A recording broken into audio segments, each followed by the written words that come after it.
ছাড় রান্না হবে আজকে মঙ্গলবার।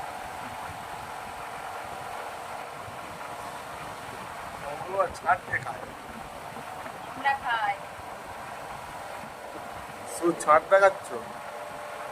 ছাড় রান্না করে দেখাবে। তিল আছে, আর কি আছে? তিলে আছে। রান্না এনেছো? তার সাথে আমিও রং করছি। হ্যালো, রং খাচ্ছিস কেন? ছাড় কাটা হচ্ছে, পরে রান্না করে দেখাবো।